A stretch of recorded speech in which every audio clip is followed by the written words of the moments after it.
Hello students, today we'll be doing user defined functions.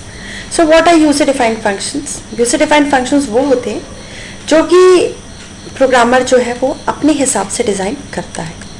Now for example if you talk in the market, regarding the market, तो आपको पता है कि in the market you can see there are different supermarkets or you can see that there are many hotels or there are hospitals or there are schools, there are libraries.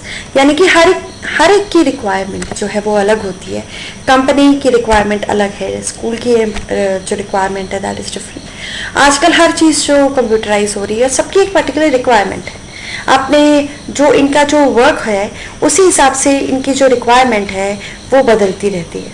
Now basically we'll be studying functions. और functions में क्या है कि ये जो user defined functions है इसका मतलब ये होता है कि हम ज़रूरत के हिसाब से कि what ever is the necessity और जो भी प्रोडक्ट हमें चाहिए उसके हिसाब से हम फंक्शन बना लेते हैं, हम फंक्शन बनाते हैं.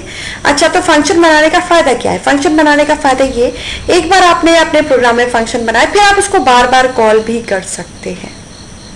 You can call that function and again. और जैसे कि नॉर्मल प्रोग्राम को हम नहीं कर पाते पर फंक्शन को हम बार बार सिर्फ कॉल करने से ही हमें पूरा का पूरा फंक्शन जो है वो मिल जाएगा. तो ये चीज़ आपको अभी आगे जो है बिल्कुल क्लियर हो जाएगी. तो first of all we'll start with functions. तो एक छोटा सा प्रोग्राम है ये कि हमें एक फंक्शन बनाना है, उसका नाम है कैल्क. नाउ अब वो कैल्क फंक्शन क्या कर रहा है, वो नेट सैलरी जो है वो एम्प्लॉयज़ की वो कैलकुलेट कर रहा है. तो what is the formula for that is that basic salary. Now this particular basic का मतलब क्या है कि यूजर जो बेसिक सैलरी है वो एंटर करेगा, फिर कंप्यूटर अपने आप ही उसका HRA अपने आप ही और उसका जो है DA वो निकालेगा और PF की अमाउंट जो है वो 5000 दे रखी है. यानी कि इस प्रोग्राम में हमें क्या करना है, कैल्क नाम का एक फंक्शन बनाना है और फिर उस फंक्शन के अंदर हमें जो बेसिक सैलरी है वो हम यूजर से एक्सेप्ट करेंगे और फिर उसी के बेसिस पे HRA DA जो है वो कैलकुलेट होगा और PF जो है वो हमारा फिक्स है दैट इज 5000. अब इसको बनाने के लिए देखिए बेटा, इसमें कोई भी ऐसी कोड नहीं है जो आपको समझ में ना आ रही हो. और यहाँ पर मैंने क्या लिखा है, DEF कैल्क. DEF कैल्क का मतलब क्या है कि ये एक फंक्शन है. This is not a normal program, this is basically a function. ये एक फंक्शन है. अब इसके अंदर बेसिक हमने यूजर से ले ली, DA जो है वो आपका 10% है किसका, बेसिक का. HRA कितना है, 8% है किसका, बेसिक का. और PF जो है 5000 है. तो बिल्कुल क्वेश्चन के हिसाब से हमने ये पूरी की पूरा स्टेटमेंट जो एज इट इज लिखा है. उसके बाद हमने प्रिंट कर दिया है नेट सैलरी. ओके, नाउ ये वाली चीजें तो आपको पहले से ही क्लियर होंगी.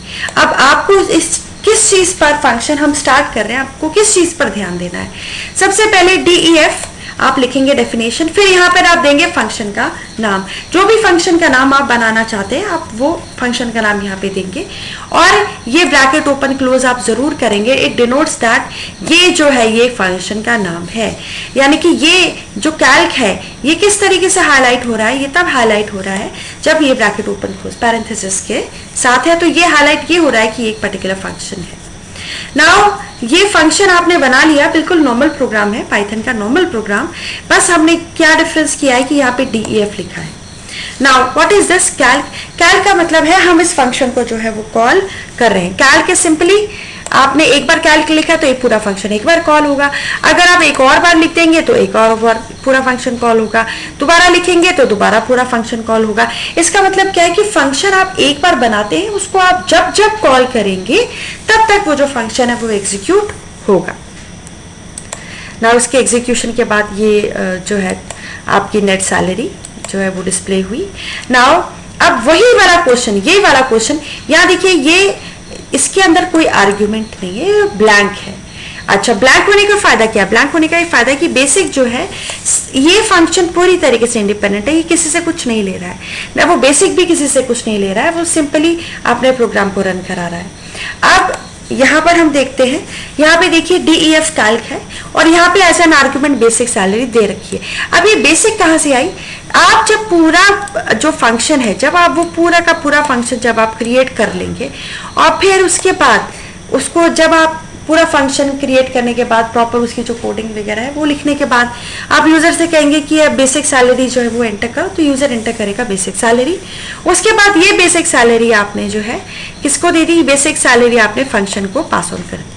नाउ कैल्क नाम का जो फंक्शन है इसके अंदर बेसिक सैलरी 8000 है, तो यहाँ पे अकॉर्डिंगली जो भी कैलकुलेशंस है वो हो जाएंगी। Now one thing that you should keep in mind is that कि आपका जो बेसिक सैलरी है ये यूजर डालेगा, और ये यूजर डालेगा, ये यहाँ पर भी आ सकता था, जैसे कि बेसिक तो यहाँ भी आ सकता था, जैसे कि इस वाले प्रोग्राम में आया है कि यहाँ पे बेसिक सैलरी इसके अंदर है, यहाँ पर नहीं है ऐसा।